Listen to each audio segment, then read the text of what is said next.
Hello and welcome to the Phreak Show, ladies and gentlemen. My name's Bumpy McSquiggums and I will be your host. I want to thank you all for joining me as I start up a new series, Pillars of Eternity by Obsidian Entertainment and Paradox Interactive. It is a throwback to the RPGs of old, or the cRPGs of old, I suppose you could say, from the 90s and the early 2000s. I say about 2005, 2006, these type of games have kind of fallen off a little bit. And it's games along the lines of Planescape Torment, Neverwinter Nights, Baldur's Gate, and like Icewind Dale. All those types of games are what we're looking at in Pillars of Eternity. So, now that you know what's up, let's get started. I've been eagerly awaiting this since late last year, actually even before that, but I finally added it to my wish list and my watch list, if you will, around November of last year. So, it is finally here, and let's hop in and get started, shall we? Okay, it looks like there's several different difficulty levels, easy, normal, hard, and Path of the Damned, along with expert mode and Trial of Iron. I imagine that would be Iron Man mode. I tend to lose footage every now and then, and I'm forced to redo whatever it was that I lost. So in the interest of not having you guys miss out on footage and me being able to redo things, I'm going to leave that unchecked. Expert mode will probably disable stuff like highlighting things on the ground, so I'm going to keep that on. And I don't think Hard or Path of the Damned is probably within my skill set right now, so we're going to go with Normal and get started with that. And let's enjoy the opening sequence, shall we?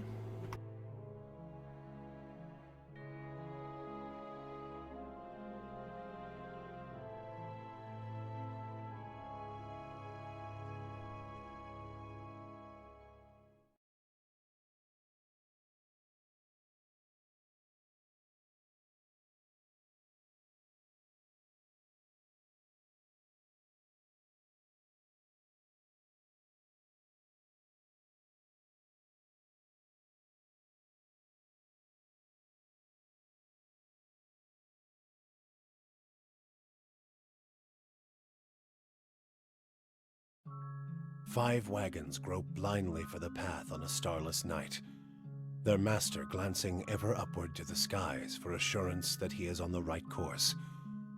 A dim lantern his only protection against the encroaching darkness. But the skies bring no comfort, shining no light, betraying no hint of what they know. The caravan carries travelers bound for the frontier hamlet of Gilded Vale, you among them, where a local lord has offered land and wealth to settlers from abroad looking for a fresh start. You have taken suddenly ill, sweating and shivering, and one of the other travelers signals for the caravan master to stop on your behalf. He pulls up just in time to avoid plowing into the trunk of a fallen tree that bars the way ahead. You will go no further tonight.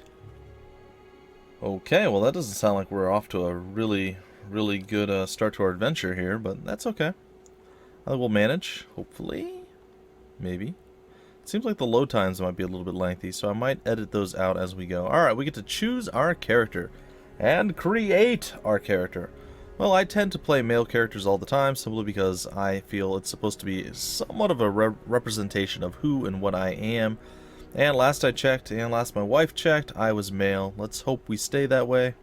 Just saying. Just saying. Alright, so we are male. We're going to the next one. We are now going to go with our race. We have the humans, the that's the Arnoldians. There we go. That's what we'll call them. I want to say the Meua? The Ameua. Or the Maua. Maua. I like it. It sounds kind of Hawaiian. Maua. Anyway, we have those guys, which apparently are the largest of the Kith races and are commonly found in or near oceans. We have the dwarves, of course, your typical dwarven folk. Pretty cool with the braided beard and all that. We have the typical elven folk as well, as I'm sure you're aware of. We have the Orlan, which are like short dwarven elves or something. I don't know. They're the smallest of the Kith races. Alright. And then we have the godlike creatures, which, well, they look kind of disturbing, I'm not going to lie. Shadowy-faced individual right here. Alright, so based on what I want to do, I suppose I should figure out who I'm going to play as. So we have Resolve and Might as the humans. We have +2 to Might as the Amau. We have the Dwarf with might, but minus to dexterity, but additional constitution, so he's a bit hardier than the rest. The elf has dexterity and perception. The Orlan with resolve, -1 to might, +2 to perception, so he'd probably be more along the lines of a rogue. And then the godlike have dexterity and intellect. Well, I'm torn. I'm not sure who exactly I wanna play as. I think I'm gonna go with the dwarven paladin. Is kind of what I've decided upon, but we'll see. We'll see. And then we have a little bit more in depth here. Hale and hardy mountain dwarves have a bonus to defend against poison and disease, or the boreal dwarves. Hunter's instincts. Boreal dwarves gain +15 accuracy against any creature of the wilder or primordial types. So there you have it. I think I'm going to go with the Hale and Hardy. That's what we're going to roll with. Let's go with it. Alright, and then we have actually quite a few classes here available to us, which is kind of cool. Sometimes you're limited to like 3 or 4. You have what? 2, 4, 5, what, like 9? No, we have like 11 or something like that. Yeah, there's 6 and 5, so we're up to 11 classes right now. I'm sure there will be more to come as the game continues to be developed and advanced and everything else post-release. So it'll be nice. It will be nice. Alright, so we have the barbarians. They are brutes and madmen and berserkers. Alright, so basically carnage, they hit and they murder people, they have athletics and survival, and they probably have some of the highest health gain and the highest health in the game itself. The ciphers seem to be kind of similar to bards, is what I guess I would compare them with. And maybe, no, yeah, it's the chanters that are comparable to bards, I guess you would say. And they basically do battle on the front lines, but they're not like super effective warriors. They do more stuff about constant chanting, where they're buffing the allies or debuffing the enemies. The Cypher, I guess, is like a mentalist. He goes in and messes with your brain and does all sorts of horrible, awful things that way. You have the Druid, who I guess can turn into, yeah, he does spirit shift or shape shifting. He can turn into various animals, and he has other, I guess, single target powers, I guess. But most of what he does is the shape-shifting. The fighter is your traditional just sword and board warrior, I guess. Just go out, kill stuff, tank it up. I'm not sure what the monk is all about. Unfortunately, I have not quite figured that out. Somehow they turn damage done to them into wounds, and then the wounds enable their magical abilities and power. It's weird. I would assume that he'd be unarmed or use like a bow staff or something like that, but that's just my thoughts on it. I haven't actually got to play this game at all, guys. This is totally blind, just so you guys know. The Paladin's what I'm leaning toward. I don't usually play a super duper amazing tanky guy, but the fact that he is super duper amazing tanky and he should be kind of like a heal bot as well, I feel like it might be more fun to do that. I mean, I wouldn't mind it. When I played World of Warcraft back in the day, I would definitely play, I actually played a Druid in bear form, and that was my tanking thing, and that's what I did. I was a really, really good Druid tank. The last time I played Neverwinter Nights, I played the Barbarian. It was a Dwarven Barbarian, and I did really well. I actually beat the entire game that way. Splooch would always go Ranger, and Ranger would be your basic animal companion to help you with. Can do a little bit of stealth and survival. He's definitely your ranged class, so there's that. The Wizard, I've always been kind of intrigued by the Wizards as well. Your basic spellcaster who just does like massive, huge damage, but they're pretty easy to murder. Then you have the Priest, another one of my favorites. I do enjoy good healers. And I've actually done pretty well as a Priest in my own playthroughs of, again, older games. I find that you generally lack a really, really good healer, or at least one spec'd exactly the way you want. So, yeah, I was a pretty big fan of Priests, but I don't think I'm going to roll with the Priest this time. Yeah, it's nice to see that the Priests are, you know, they're not just in robes with a stick. I mean, they actually have the mace and everything else. They were supposed to be like the masters against undead, so it's nice to see that seems to be carried on here as well. And finally, the Rogue. I've never been a huge fan of the Rogues because I always find myself getting murdered. I don't know if that's changed over the years. I've played a few Rogues in a few not cRPG games, and I've done well with those, but in cRPG, I never did well with the Warrior. So I think I'm going to stick with my Dwarven Paladin. That's what I'm going to go with. I wish he had a hammer right now. That would make me feel so much better about him. Still very, very tempted to go the Dwarven Barbarian. But we're going to go Paladin. We're going to do it. It's going to happen. Okay, we're going to go next. And this will allow us to figure out... Actually, I want to go back real quick. The Paladin, what does he have? Athletics and lore. Okay. And then, what do we get here? Athletics and lore, which seems to be very useful to him. So you have all these different orders that you can join. You can join the Bleak Walkers, the Darkosi Paladini, the Goldpack Knights, the Kind Wayfarers, and the Shield Bearers of Saint Elka? I don't know. Not sure how to pronounce it. But all of them actually have athletics and lore, it seems. Maybe this is all based on the favored dispositions, and yes, that's what it is. So, favored dispositions are cruel and aggressive, and if you're benevolent and diplomatic, probably not going to be great. I generally play a good guy, so that's probably not going to be for me. Passionate and clever, cruel and stoic. I might be stoic. I shouldn't be cruel, but we'll see. Let's see, stoic and rational, okay. Passionate and aggressive. I might be aggressive too. What else do we have here? Benevolent and passionate, deceptive and cruel. I should be able to do this one. This one should work for me. Let's see what the shield bearers have. Honest and diplomatic. Let's go with the kind wayfarers. I like it. I like it. So we're going to go next here. And here are the abilities that I get. Flames of devotion. Oh, I get to choose one? Is that how this works? Or I have both of these. Flames of Devotion calls upon the Paladin's inner fire, causing their equipped weapons to burst into flame and adding 100% burn damage for their next attacks. 2 per encounter, okay. Very nice. Very, very nice. And, of course, Lay on Hands. Fueled solely by belief, the Paladin is able to heal with the touch of his or her hands, covering or recovering a substantial amount of endurance for the Paladin or an ally within range. So I can do that once per encounter, and endurance is your health, if I'm not mistaken. So... onward. Let's see here. Might.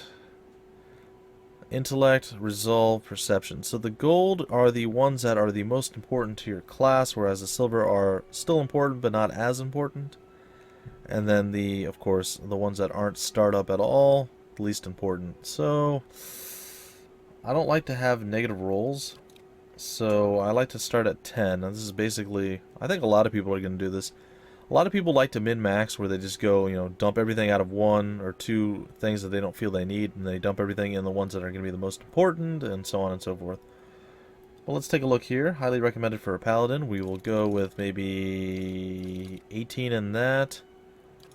I don't know why we need perception, though. I don't really understand. I guess it helps us with being interrupted.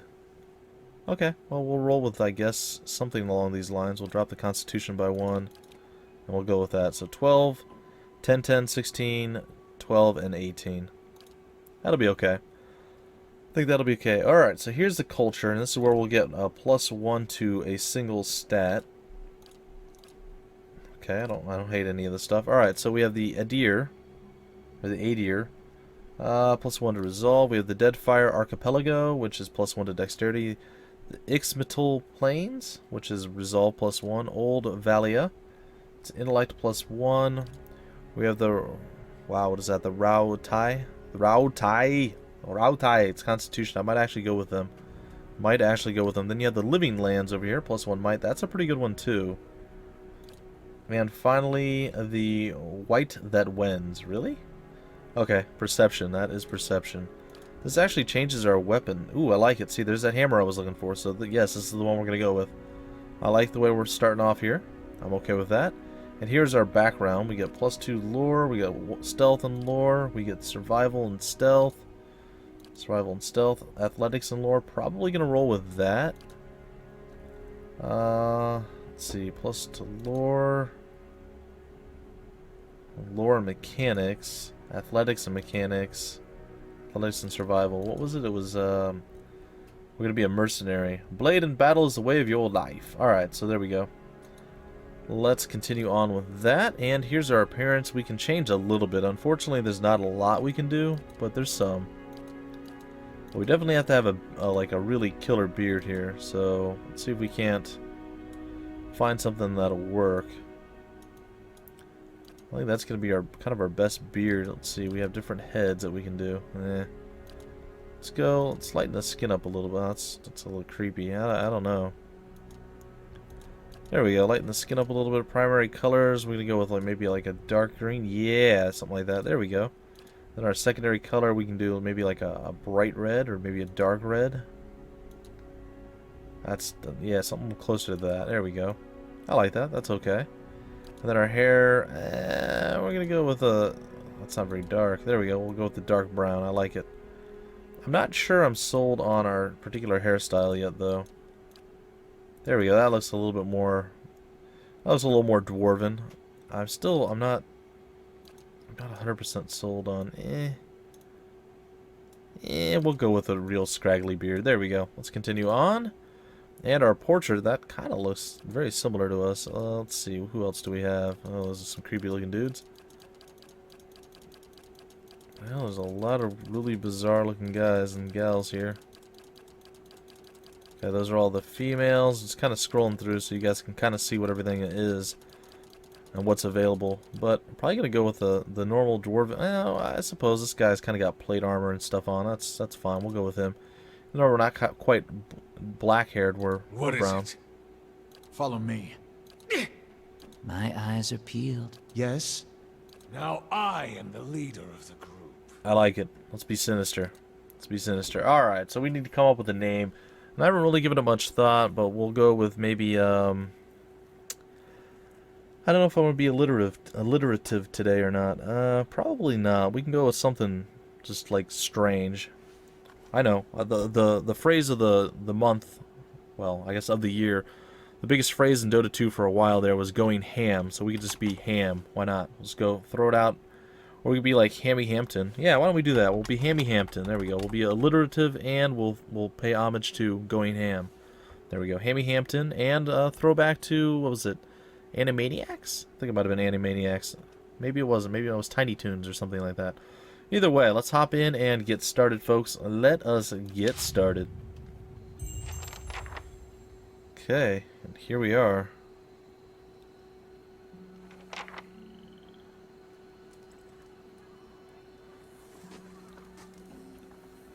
The caravan master finishes addressing the group, his bushy red mustache and sagging jowls quivering as if for emphasis. Everybody stays close to the wagons, got it? Stay out of the woods, and beasts take you if you were planning a stroll through those ruins up there. He nods toward a looming black mass on the hillside. Whole area's crawling with hut-dwelling types who'd be happy to stick an axe in you for trespassing. So mind that you don't track mud on their sacred blazing rocks. Tonight, everybody stays put, and in the morning we'll get the path cleared. Gilded Vale's less than a day out. Understood? At last the caravan master turns to you, frowning as he looks you over. Touch of the rumbling rot, could be. There's a stinging beetle round here, carries it. You'll be fine once it passes your innards. Unless you don't drink water, course. Which case you'll be dead in a day. That sounds bad. It does sound bad. There's a berry grows in these parts, small and pink, called a springberry. About the size of a fingernail. Give you cramps if you eat it, but the frontiersmen make a tea from it. Calms the insides. Should get you through the night. You might check around, see if you can find some. Meanwhile, I'll see if we can scare you up some water. I know you want to hunt before it gets much darker, but see about refilling our water first. Got a sick one here. So apparently Odema, or Odema, I guess that would be it, Odema, looks over his shoulder at his assistant, a lanky, intense man named Sparfell, who carries an old, sun-bleached bow. He nods in your direction. Sparfell nods and slides the worn bow over his shoulder. Where would I find these berries? They grow on a bush that's common round here, kind of funny looking. You'll know it when you see it. Doubt you'd have to go far off the road to find one. Okay, what are those Nothing ruins? you won't see on half the hills of Air Glonfoth. Money to be made selling their knickknacks in Defiance Bay, if you don't mind getting stuck with Glonfoth and arrows now and again. They didn't build them, but I'll be the effigy if they don't watch them like a mother bear. Okay. Of course, all the ones around here have been ransacked 10 times over. Got nothing left worth half a pond, so I hear. He adds with a wink. Who did build the ruins? Got different names for them. Settlers called them Ingwithans. Nobody that liked them enough to stop them becoming ruins, tell you that much. Fair enough. Is it dangerous out here, good sir? Not if you hurry about your business. And not if the weather holds up. There is concern in his tone, but he does not elaborate. What kind of weather do they get out here? This time of year, rain mostly, and wind. but there's a different kind of wind out here time to time.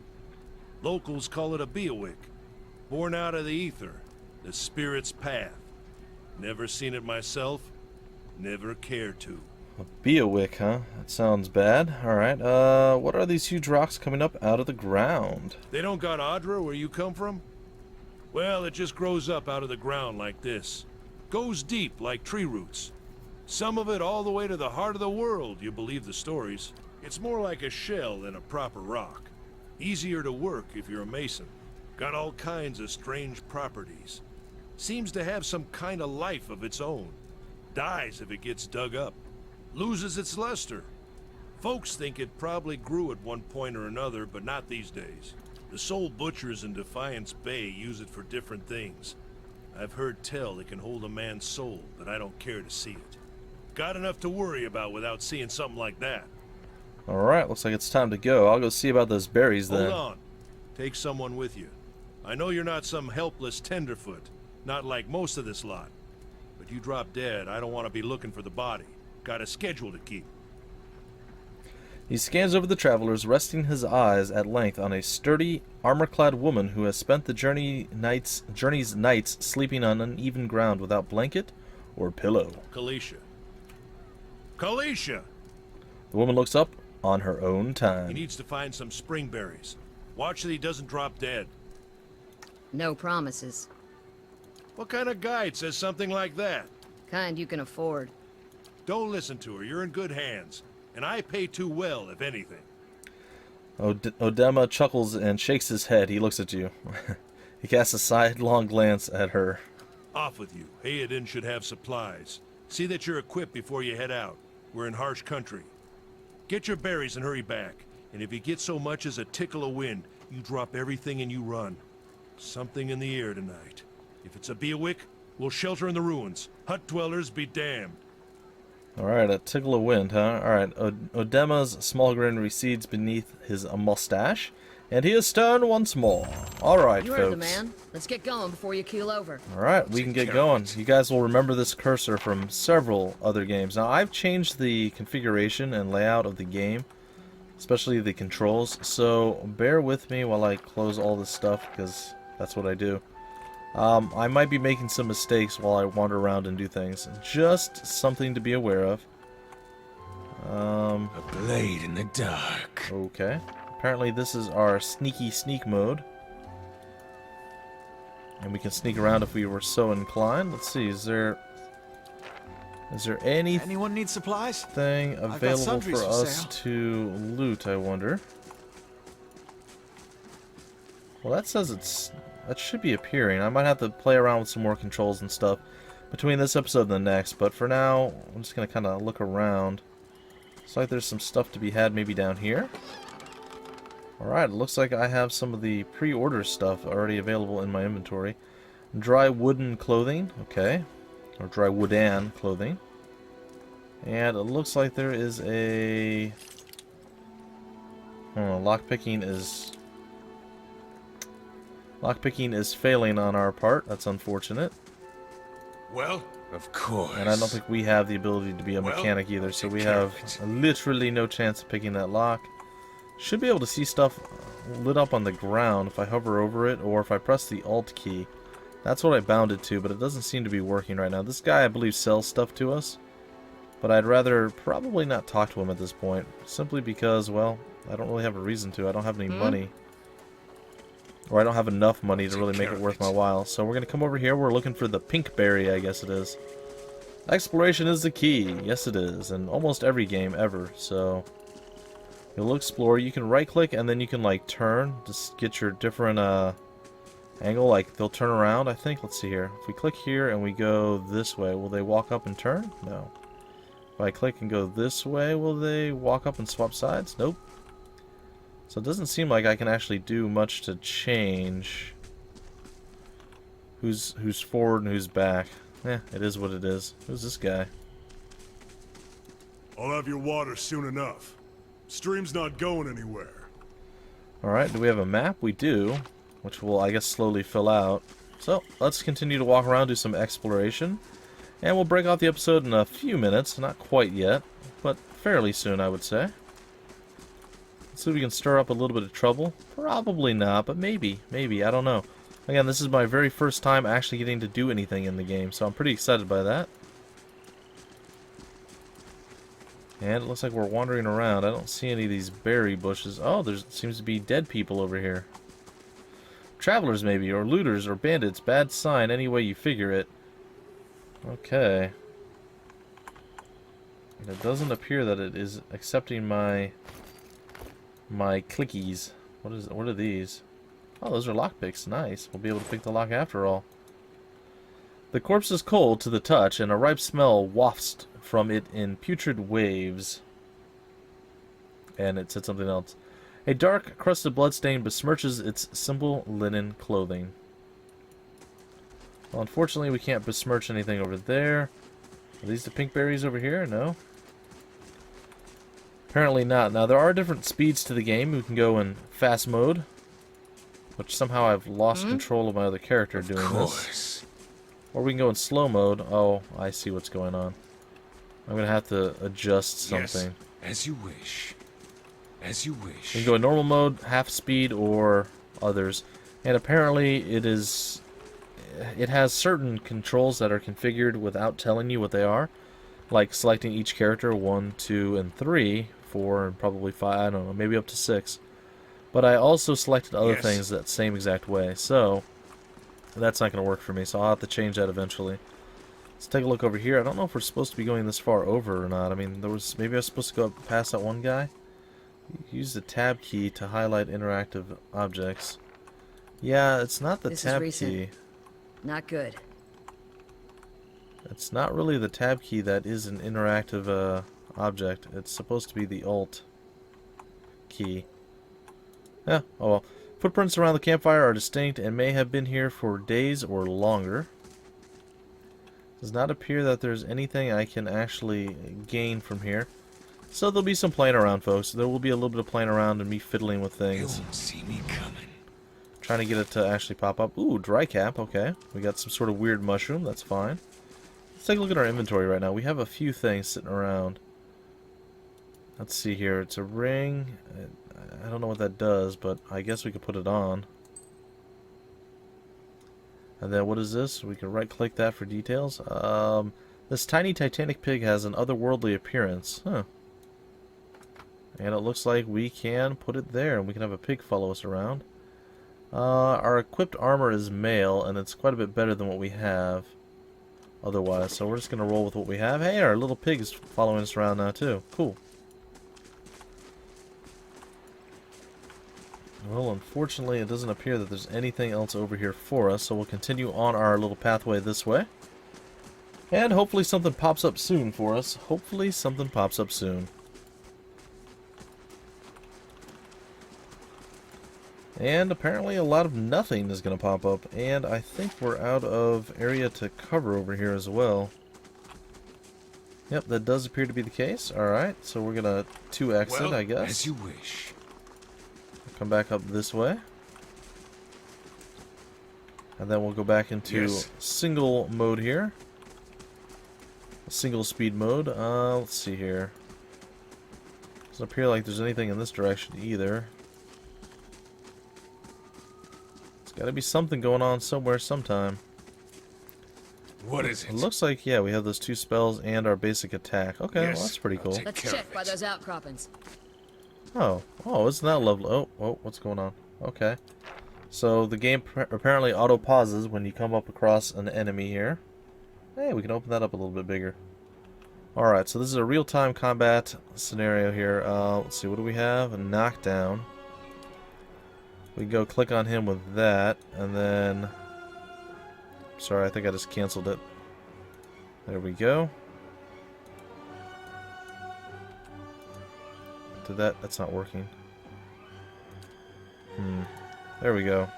Yes. Then we can pick on him, and we can lay on hands or Gown's Pledge. Store a moderate amount of endurance to the wearer each time it is used. Interesting. 2 per rest. Okay. Or we can just go and bash him in. Alright, so let's do that. I'm gonna go and lay in. All characters are in the game are friends or foe. Blah, blah, blah. Don't care. Come on, guys. Leave me the tutorial messages alone. Let me play. Let me play. Alright. It's not going to stop, is it? Please no. Really? Come on. Alright, so here's another thing that is a little bit different than most cRPGs. Well? This is something that you guys might not have known about the game.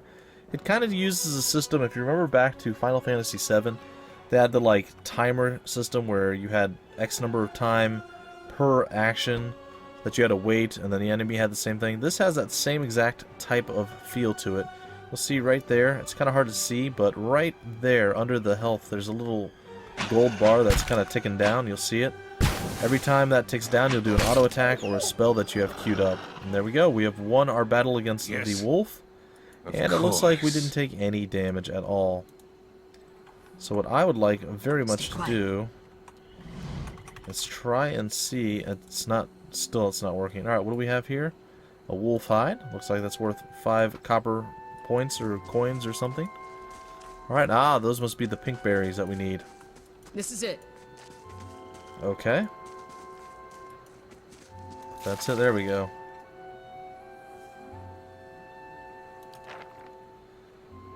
Kalisha says, you look like you've seen your share of action. What'd you do before you came here? I am a war veteran. I was a blade for hire. I used to go on adventures and expeditions, whatever paid. I was a constable. This isn't your business. Well, I suppose I was either a blade for hire or I used to go on adventures and expeditions. Let's say that one. Yeah? How is it you happen to come here? Got into a bar fight with someone with the spare time and resources to punish me for the rest of my life. Had a job go bad on me, some deaths that didn't need to happen. I took a job from the wrong person. Only after I finished it did I realize it would cause everyone to hate me. I've just had my fill of it. Time to lead a quieter life. Okay, there we go. Had a job go bad on me. Hazards of the lifestyle, I suppose. You had to expect it was a possibility, no matter how much you didn't want it to be that way. Kalisha breathes in her surroundings. Been a long time since I've been this way, but I always did like it. Lord Raedric's offer makes a girl think. I'll give him that. You're here to settle like the rest of the lot. It's a hard offer to pass up. Nope, just passing through. I hadn't given it much thought. Just passing through. That's usually the case with a big city just a little ways further up the same road. Let's see here. Where are you headed? Nowhere special, just putting in as much time and distance between me and my old life as I possibly can. I'm going to continue on to the city, see where that takes me. I'll probably wander for a while, somewhere I can make some money. Ah, man after my own heart. May your luck be better than mine. Anyway, I'm wasting time here. Odemo will give me an earful. Let's be on our way. Why are you here? Tell me about yourself. Let's see, why are you here? Kalisha sighs unevenly. Her eyes search the ground at her feet. My sister moved out here some time back. She sent me a letter. She seemed worried, but that's how she always is. This time, though, she asked me to come out. Now that's got me a little worried. I haven't seen her in ages. Been doing guide work in Ixamital? Sure, Ixamital. We'll go with that. But I'd do anything for her. She's a much better woman than me. So I'm here, and we'll see. Okay, tell me about yourself. I've got simple needs. I like open skies and far horizons. I find work that lets me live that way. My family wanders too. We started in Deerwood, or Direwood, or Durwood. But my parents ended up in the living lands. I've got a brother in Rautai, Rautai, and another in Adir. My sister in Gilded Vale. She's the only real homebody. What can you tell me about the Deerwood? Or the Direwood? We'll go with Deerwood. I'm not much for history, but from what I know, it used to be part of the Adir Empire. Broke off after a war some years back. The locals here are feisty, and that's how they like it. I've been out of touch, but I've been hearing weird kinds of things about it lately. People having trouble giving birth, I guess. A lot of them. Been going on for years now, but somehow it's getting worse. With an uneasy tremor in her voice, she adds, I'll have to ask my sister more about it. Alright, well, let's get back to camp. You know, I wouldn't hold my breath that Sparfel's getting you water anytime soon. He does what he feels like, when he feels like it. We should check up on him first. Slap him around a little. Stream's just down that way. Come on, let's get you your water. Alright, folks, I think this is the perfect time and opportunity for me to break off the episode right here. So my little weird spirit pig will follow me around. It'll be sweet, sweet, nice. And I think, yeah, I think we've accomplished enough for episode 1. So I'll be back in just a little bit, ladies and gentlemen, with episode 2. And then I'll probably call it a close for the day, and then we'll see where else the series decides to go. Either way, hopefully you enjoyed. If you did, feel free to like, comment, subscribe, and share it. I want to thank you all for joining me here at the Phreak Show, and I will check you guys in the very next episode. Until then, my name's Bumpy McSquigums, and I will see you later.